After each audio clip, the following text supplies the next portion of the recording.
directly toxic to the beta cells. When you remove that toxicity, and insulin is the best way. So these patients actually receive even continuous insulin infusion and or MSI. And that's where in clinical practice, now let's come to the clinic, those patients who were newly diagnosed with diabetes, who accepted insulin right at the beginning, have the greatest chance of coming at minimal medications or maybe off it. So you're absolutely right with that. Yeah. So I think we can have the session later on because we are in short time. So we have an opportunity, Dr. Wazir, that we have a session in the evening. So possibly we can cover the session. Yeah. Thank you very much. So we're down to the beta cells.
घंटी बजाए, बोला भाई साहब sanitiser दे दो।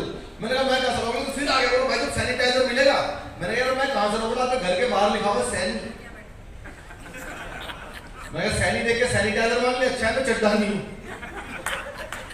Tension तो कहीं से भी आ जाती है। रशिया और रूस की टेंशन चल रही है सारा दिन टेलीविजन पे, रशिया ने ये कर दिया, यूक्रेन ने ये कर दिया। अच्छा हमारे तो दोनों कंट्रीज हमारे दोस्त है, रशिया भी हमारा दोस्त है, यूक्रेन भी हमारा दोस्त है। तो सौरभ भाई कह रहे थे बोले क्या सोल्यूशन है इसका, क्या करना चाहिए, यूक्रेन बेचारा बर्बाद हो गया, वो भी हमारा दोस्त है, क्या करे वो। मैंने कहा कुछ नहीं करना, उसको अपने तोप के अंदर पतंजलि का शैम्पू डाल के फायर कर देना चाहिए। बोले क्या होगा, मैंने कहा रूसी दूर हो जाएगी। लड़ाई तो रूसी से ही है ना। और मैं दिल्ली में रहता हूँ, मैं आप सबको बताऊं कि कितनी भी टेंशन हो जाए सर, कितनी टेंशन हो जाए, हमारा दिल्ली वालों को टेंशन कुछ नहीं बिगाड़ सकती, कितनी भी हो जाए। हमारा टेंशन मैडम क्या बिगाड़ेगी, हमने तो टेंशन को मुख्यमंत्री बना रखा है। अच्छा मेरा किसी पार्टी से सर कोई लेना देना नहीं है, क्योंकि किसी पार्टी का मुझसे ही नहीं है। हम तो जैसा दिखते हैं वैसी कॉमेडी। हमारे केजरीवाल जी का 5 साल से एक ही काम है, सुबह सुबह उठो नहा धो के शीशे के सामने जाके डेली एक ही डायलॉग, एक बार दिल्ली पुलिस मुझे दे दो ठीक कर दूंगा, एक बार दिल्ली पुलिस मुझे मिल जाए ना इसको ठीक कर दूंगा, एक बार दिल्ली पुलिस दे दो। मैंने कहा जी दिल्ली पुलिस भी यही कह रही है।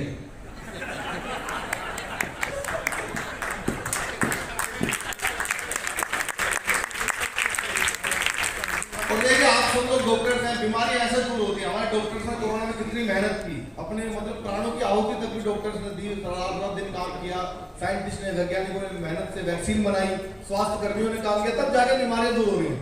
हमारे केजरीवाल जी ने पूरी दिल्ली से डेंगू खत्म कर दिया। पता है कैसे खत्म किया, बड़े बड़े होर्डिंग लगवाए दिल्ली में, बड़े बड़े 200 फीट के होर्डिंग, उस पर लिखवाया डेंगू का मच्छर साफ पानी में भी पनप सकता है, नीचे उनका फोटो।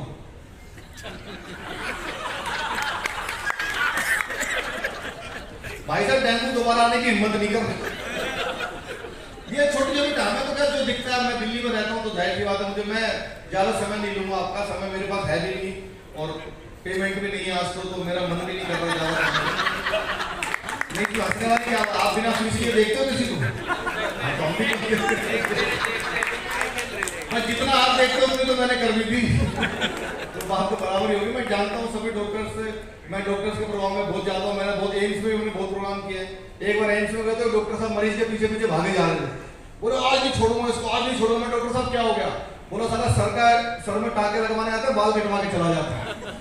सबके अपनी अपनी प्रॉब्लम है। आइए मैं मिमिक्री के लिए सौरभ भाई ने बोला है तो एक आध कोई कर देता हूँ। मेरे पास तो बहुत लंबी पूरा 1-1.5 घंटे का। सौरभ भाई जो आपका आदमी मोदी राकेश टिकैत की मैंने मिमिक्री की थी पिछले साल, बहुत वायरल हुई थी, हो सकता है आप में से कुछ लोगों ने देखी हो। लेकिन मोदी जी की मिमिक्री आज के इस मंच पर ज्यादा सूट करेगी। राकेश टिकैत का तो क्या लेना देना डॉक्टर्स के साथ, तो फिर आदमी वैसे उनको क्या जरूरत पड़ी। आते सर, अगर मोदी जी आते आपके इस प्रोग्राम में तो कैसे भाषण देते, शुरू करते। मैं कोशिश कर रहा हूँ, माइक आपका बहुत अच्छा है। कोरोना के बाद हमारी आदत थोड़ी सी छूटी हुई है, लाइव प्रोग्राम अब होने शुरू हुए हैं, वरना 2 साल से तो ऑनलाइन चल रहा था sir. Instagram live, Facebook live, YouTube live, zoom पे लाइव, ऊपर कोट और नीचे निक्कर पहन के 2 साल निकाल दिए हूँ। अब जाके ऐसे ऐसे प्रोग्राम मेरे देश में और देश की राजधानी दिल्ली में और ईस्ट दिल्ली फिजिशियन एसोसिएशन का यह शानदार कार्यक्रम चल रहा है, तो मैं मेरी और 135 करोड़ भारतीयों की तरफ से आपको शुभकामनाएं देता हूं। शानदार कार्यक्रम चल रहा है। दीपक सैनी प्रस्तुति। दीपक सैनी को बुलाना चाहिए कि नहीं बुलाना चाहिए? बुलाना चाहिए कि नहीं बुलाना चाहिए?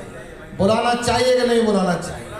दीपक सैनी को बुलाना चाहिए, हर कार्यक्रम में बुलाना चाहिए और इतना मोटा लिफाफा भी देना चाहिए। ज्यादा मोटा होगा, 10 की गड्डी है, टेंशन नहीं।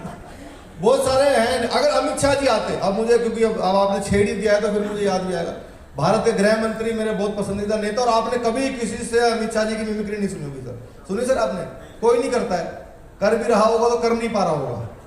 अमित शाह जी देश के गृह मंत्री हैं भाई। अमित शाह जी आते अगर आपके बीच में तो कैसे देख, पहले देखना वो भाषण कैसे देते हैं सर। आपने कभी नहीं सुने होगे सर उनकी आवाज। मैं कोशिश कर रहा हूँ, अच्छी लगे कोशिश तो आप सबका अच्छा लगे। देखिए, ये राहुल बाबा कहते हैं इनको विकास दिखाई नहीं देता है।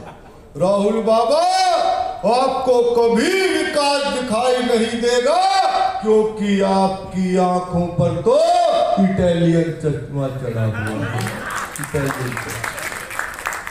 अपना इनका स्टाइल। अभी एक रिपोर्टर आए थे, कह रहे मैं तो बोलता नहीं हूँ कुछ, मैं तो बोल, तुम्हारा काम ऐसे बोलना है, तुम्हारा काम है बोलती बंद कराना। So why would you speak? And thank you so much पाजी, इतना लोगों को हंसाने के लिए। आप बिना पैसे लिए इतना बोल जाते हो, अगर पैसे लोगे तो क्या करोगे? So I can relate, क्योंकि मैं भी फ्री में आया हूँ वैसे। Thank you so much। और मैं कह रहा हूँ इसमें सबने मेहनत करी है यार, ये डीजे से लेके जितने भी लोग यहाँ बैठे, सबकी मेहनत के लिए तालियां। जो बाहर है स्टॉल में लगे हुए व्हाइट कलर के लोग कनेक्ट कर जाए, और सबसे ज्यादा मेहनत मुझे तो लगी ना यहाँ पे, वो मुझे 2 लेडीज की लगी। बहुत अच्छी लोग है, आप लोग बैठे रहो, कोई आ रहा है नहीं जा रहा है, हाँ टिकट रहे थे, अच्छा है ये थैंक यू सो मच। देखा जाए तो फिटनेस हमारी सबसे बड़ी प्रायोरिटी होनी चाहिए, बिकॉज इसके बिना हम कुछ भी नहीं। आज से 6 साल पहले जब मैंने अपनी एक हाउसवाइफ से टर्नओवर किया था कि मैं अब एक स्पोर्ट्स जर्नी अपनी स्टार्ट करूँगी, तो सबसे पहले मेरे माइंड में एक ही चीज़ आई थी, फिटनेस। तो कहीं ना कहीं हमारी जर्नी में फिटनेस बहुत इम्पॉर्टेंट है, और अच्छा लगता है कि ऐसी कॉन्फ्रेंसेस होती रहनी चाहिए अवेयरनेस के लिए, जो हमारी सोसाइटी के लिए कहीं ना कहीं बहुत इम्पॉर्टेंट है। और आज मैंने भी बहुत कुछ सीखा है यहाँ से, क्योंकि काफ़ी योगा के बारे में भी पता लगा, फिटनेस के बारे में, डाइटिशियंस के बारे में, क्योंकि हमारा शेड्यूल तो वही है, मॉर्निंग में 4 बजे उठे, 5 बजे तक रेडी होकर अपना स्टेडियम पहुँच गए। तो सबसे पहले स्टार्टिंग ही हमारी योगा से होती है। फिटनेस के बिना तो हमारा गुजारा ही नहीं है, फिट नहीं होंगे तो थ्रो कहाँ से करेंगे। स्पोर्ट्स में तो सबसे पहले फिटनेस चाहिए। तो डॉक्टर्स के साथ तो वैसे ही एक नाता बहुत जुड़ा हुआ है शुरुआत से, तो सल्यूट है आप सभी को, एक इतना अच्छा ऑर्गेनाइज किया है आपने इवेंट, थैंक्स। आना जाना सबका खुशियाँ ही खुशियाँ हो दामन में जिसके, क्यों ना खुशी से वो दीवाना हो जाए। हमारी बात बहुत छोटी सी है, इस गाने से आपको पता ही चल गया होगा कि हम किस बारे में बात करने वाले हैं। तो हम बात करें हैप्पीनेस की, खुशियों की बातें, जिसकी हमें बहुत ज़रूरत है। तो मैं गाइस आपके साथ एक एक्सपीरियंस शेयर करना चाहती हूँ अपने प्रीवियस सेशन का। 200 लोगों का नेम उस बैलून पे लिखना है और फिर उन सब ने अपना नाम जल्दी से बलून पे लिख लिया। फिर हमारे स्टाफ ने वो बलून्स कलेक्ट कर लिए और एक रूम में जाकर उन्हें डाल दिया। तो आगे क्या हुआ वो अनीशा से जानते हैं। आप इमेजिन नहीं कर सकते हैं कि एक रूम में 200 लोग जा रहे हैं और बलून पे अपना नाम ढूंढ रहे हैं, तो क्या हुआ होगा। बहुत बड़ा क्योस मच गया, किसी को कुछ समझ नहीं आ रहा था कि अपना नाम ढूंढे कैसे हम। तो हम लोग वहाँ पे बहुत ही कंफ्यूज हो गए कि ये हो क्या रहा है, लोग वापस ही नहीं आ रहे बलून्स लेकर। मैंने पूछा मैम से, वहाँ पे बोला कि क्या आपको कुछ समझ आ रहा है यहाँ पे। तो उन्होंने मुझे जो बताया, जो लर्निंग बताई, जो लेसन बताया, वो आप सबको सुनना चाहिए। एक्चुअली में गाइस, हमारे जीवन में हर कंडीशन जो भी आती है ना, वो लर्निंग के लिए आती है। Universe is always giving us learning. जब तक हम वो लर्निंग ले नहीं लेते ना, तब तक वो करते अपने नाम का। एक्चुअली में वो अपनी हैप्पीनेस ढूंढ रहे थे। हम लोग भी क्या करते हैं, महंगा मोबाइल लेते हैं, गाड़ियाँ लेते हैं, घर खरीदते हैं, लेकिन क्या वो परमानेंट हैप्पीनेस रहती है? लाइक मैंने एक नया मोबाइल ले लिया, उसका वर्जन पुराना हो गया, हैप्पीनेस चली गई। एक बड़ा घर ले लिया, मेरे पड़ोसी ने और बड़ा घर ले लिया, फिर हैप्पीनेस चली गई। तो परमानेंट हैप्पीनेस नहीं है, टेम्पोरेरी हैप्पीनेस है। फिर हमने उन्हें क्या सॉल्यूशन दिया, ये अनीशा से जानते हैं।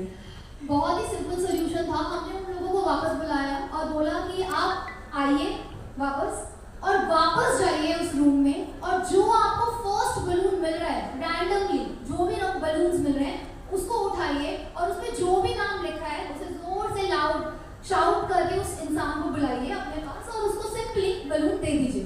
और इस पूरे साइकिल में क्या होगा, आपको भी अपना बलून मिल जाएगा। यहाँ पे भी एक लर्निंग है, बहुत इंपॉर्टेंट लर्निंग। तो यहाँ हमें लर्निंग मिली, when we are giving our happiness and दूसरों की हैप्पीनेस, जब हम दूसरों को हैप्पीनेस दे रहे हैं, when we are giving happiness to others, हमारी हैप्पीनेस जो वो नेवर एंडिंग है। क्योंकि हमने जब दूसरों का बलून दिया ना, तो अपना बलून अपने आप मिल गया। We have got our balloon ourselves. So that was the permanent happiness. So to end up this session, we will just end up with this beautiful poem. Yes. आओ जिंदगी को कुछ आसान I want you to say it with us. आओ जिंदगी को कुछ आसान बनाते हैं। Speak louder, you will also remain happy. Guys, आओ जिंदगी को कुछ आसान बनाते हैं, खुशी हो या गम सिर्फ मुस्कुराते हैं। Thank you so much for So I'll request Raj Sakhwani to be here, who did Dandavat Pranam for all three organizations for doing this program. So I'll request them to honor Raj Sakhwani. और आपने Raj अच्छा बोला यहाँ पे make you sleep anytime. If you have any sleep disorder, you can correct it and reverse it.